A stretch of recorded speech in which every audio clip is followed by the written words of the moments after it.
será uma Eucaristia para o mundo.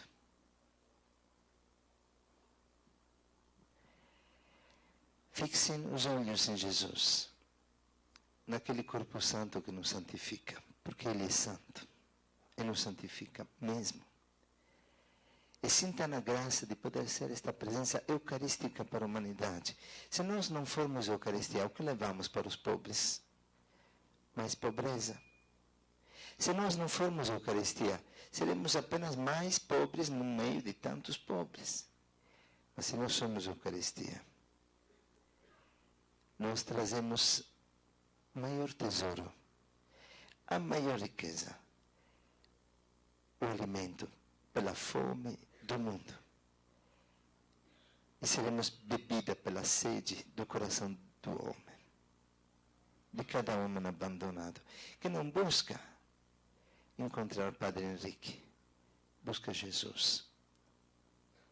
Que não quer ver Lilian, quer ver Jesus. Quer tocar Jesus, quer se alimentar de Jesus. Sintam alegria por termos sido chamados a sermos alimento para a humanidade inteira. E nunca voltem atrás.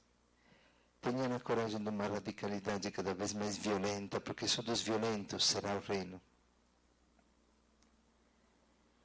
O outro não jejua, eu vou jejuar mais, para ele também. O outro não adora, eu vou fazer mais adoração. Vou fazer mais 1 hora à noite, porque me sinto tentado de não ser fiel à minha hora. Vou fazer 2 horas de adoração. O outro comunga em pecado, eu vou oferecer a minha comunhão como reparação para o pecado da humanidade. Do meu sim depende a santidade do mundo, da comunidade toda. E aí acontecem os milagres de Deus. Aí acontecem as graças que Deus derrama na humanidade. Nesses dias foi impressionante visitando os padres dominicanos, porque visitamos 4 comunidades deles, e todos eles sedentos. E nos olhavam, pregando juntos, a mim, Rafael, com o Padre Antonello. Eu vi mesmo como não é Padre Henrique, não é Padre Antonello, não é Rafael, porque mudam as pessoas, a experiência mesma. É o carisma que recebemos. E aí ficavam encantados. Os dominicanos são pregadores por vocação, com 1000 anos de história. São Domingo era pregador da palavra e era homem de adoração. Os dominicanos, São Tomás de Aquino era dominicano, são aqueles que na igreja levaram toda a reflexão teológica sobre a Eucaristia. E são eles que levaram a adoração eucarística no mundo. Eles ficavam de boca aberta quando nós falávamos da Eucaristia, como se Deus quisesse usar a nossa pequenez, a nossa miséria, para redespertar, revitalizar também os carismas da igreja. E aí, quando orávamos para eles, quando pregávamos juntos, quando orávamos para o povo nos carismas do Espírito Santo, eles ficavam sedentos. Ficávamos até madrugada falando com eles sobre Deus. Isso não é comum. A nós não acontece isso em outros países do mundo, nem com outros padres. São pouquíssimos os padres que sentam e te dizem: fala-me de Jesus, fala-me dos carismas. Fala-me desta experiência que vocês estão vivendo. Eles fazem isso continuamente. E nos pediam oração em particular. Então a gente orava, todos os tempos livres, éramos lá. Cansaço terrível, dia e noite, orando para eles pessoalmente. E quantos deles começavam a chorar, diziam: como você sabe isso? Mas como vocês podem conhecer esse problema que eu vivo? Mas como vocês podem saber que Jesus quer isso de mim? Porque eu sabia que era isso que tinha que fazer, mas não tinha luz, e vocês me estão dando luz. Um deles, que nós apelamos de Moisés, porque é um gigante, e na oração saiu muita coisa sobre isso, pegou o microfone na missa, chorando na frente de 2.000 pessoas, não sei quantos eram, a igreja estava superlotada. Disse: estes padres são diferentes. Eles oraram para mim, e chorava. E sabiam tudo o que eu não tinha que saber. Sabem a que hora vou deitar. Sabem o que tenho na minha cela que tenho que tirar. Sabem os meus pecados. Sabem tudo o que eu não tinha que saber. Chorava, chorava. E nós vimos o desejo da santidade ser despertado no coração desses padres. O dia que saímos, ficávamos até madrugada falando em Varsóvia com o grupo de dominicanos. E quando estávamos tentando ir a dormir, que não aguentávamos mais pelo cansaço, eles nos olharam e disseram: o próximo ano, por que não fazer um retiro para todos os padres dominicanos com vocês? Para que você nos explique o que é este dom do Espírito Santo, o que são estes carismas que com vocês experimentamos. Então está organizando um retiro para todos os dominicanos da Polônia. Eu tive medo que isso acontecesse. Pedi a Jesus que não fosse acontecer, porque tenho um medo terrível disto. Em vez, já estão pensando de marcar este encontro. Qual é a obra de Deus na nossa vida?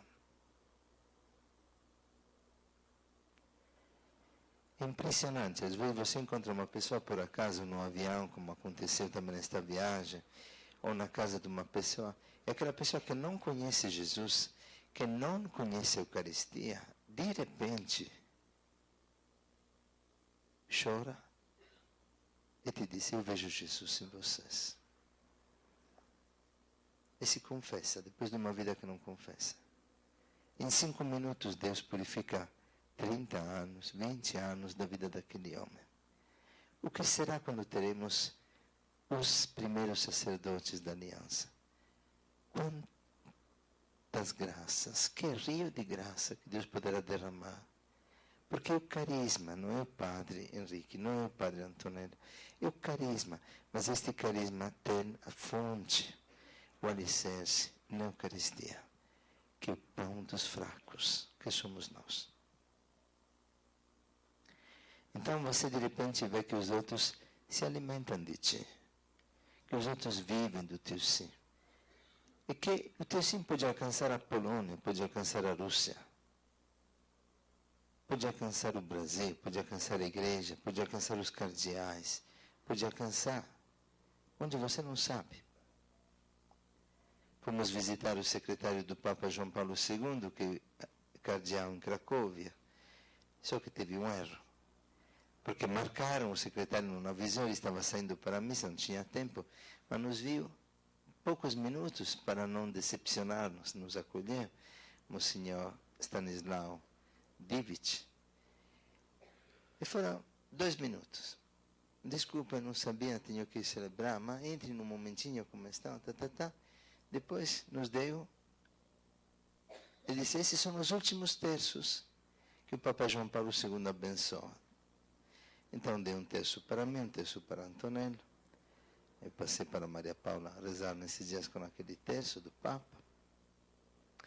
E depois, enquanto abria a porta, olhou nos nossos olhos, se comoveu. E disse: que olhos bonitos que vocês têm. Se vê que vocês amam a Deus. O nosso olhar comunica Jesus com todos os nossos pecados, com toda a nossa miséria.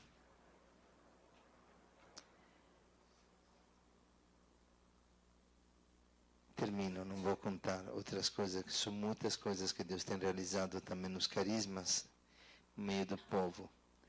Mas eu queria que vocês, nesta noite, sentissem um só desejo: deixar Jesus viver em vocês. Deixar viver Jesus misericordioso. Eu, nesses dias, recebi uma oração de Padre Jonas, quando fomos no encontro ecumênico. Por isso que me comovi quando vi aquele quadro meio engraçado de Jesus misericordioso que me abraça, que aquela mulher teve a intuição de fazer, porque ela falou que viu isso na missa. Então pintou. O Padre Jonas, rezando para mim, a um certo ponto se comoveu e disse assim: Eu vejo Jesus misericordioso nos teus olhos, no teu rosto. Vejo Jesus misericordioso na tua frente, como fosse pintado na tua pessoa. E atrás de você vejo ainda Jesus misericordioso e vejo os raios de Jesus que saem do teu peito. Eu vejo como Jesus se imprimiu em você. Irmãos, isso não é para mim, isso é para a obra. Isso as pessoas dirão para cada um de vocês que dirá sim para Deus. Cada um de vocês que buscará com todas as suas fraquezas, eu sou mais pecador do que todos vocês, mas que buscará com sinceridade e com toda a sua fraqueza, de deixar Jesus viver em si, de deixar-se assimilar pela Eucaristia, e de deixar-se transformar na Eucaristia, e de deixar que a Eucaristia santifique a sua carne, e torne virgem o seu coração, e transforme o seu coração no coração de Jesus, e que te faça manso e humilde como Jesus. E todos nós, as pessoas dirão, eu vejo Jesus em você. Eu vejo os raios da misericórdia que saem de vocês. Irmãos, vale a pena qualquer sacrifício. Vale a pena qualquer renúncia. Vale a pena vender tudo perante o tesouro que Deus preparou para nós no céu. Não no céu lá, no céu aqui.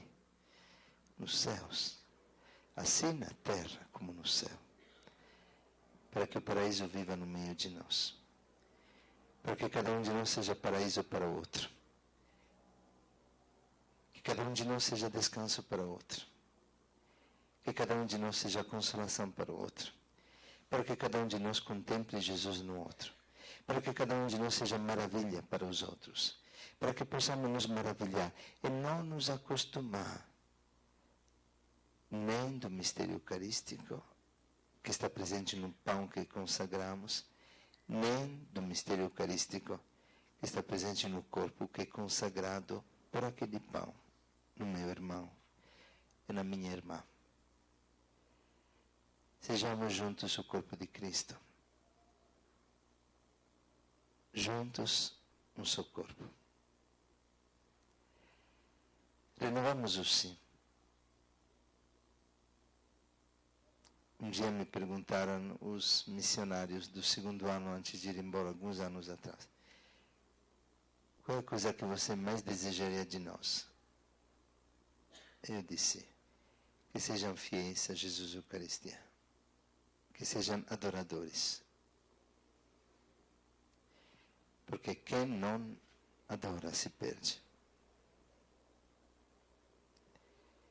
Quem não adora com o coração não é transformado no coração de Jesus. Qual é a maior tristeza que vocês podem me dar? Não é quando vocês pecam. É quando vocês não são fiéis à adoração eucarística. De coração a coração.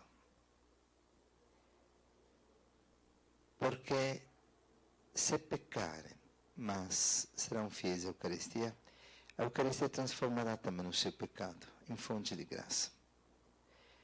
E onde aumentou o pecado, irá superabundar a graça. Mas se vocês, sentindo-se fortes, não serão dependentes de Jesus, não viverão por Jesus, irão colocar a própria confiança na própria força, na própria vontade, nos próprios méritos, se perderão e não darão Jesus para o mundo. Eu lhes peço em nome de Deus, cada um de vocês, nesta festa da Eucaristia, renove a sua escolha de ser fiel a Jesus e a Eucaristia, de ser oblação, de deixar-se consumir por este fogo, porque do altar sai um rio de fogo que nós não vemos, que os santos enxergam. Nós tivemos já 2 vezes a graça de ver o fogo envolvendo a igreja durante a Eucaristia. É um fogo espiritual que desce aqui toda vez que consagramos o corpo de Cristo. Bebemos deste fogo, levemos este fogo, deixemos-nos consumir por este fogo. transformar em Jesus, pela força que nasce deste fogo. Digam amém. Digam amém. Quem de vocês quer dizer amém? Diga amém. Obrigado.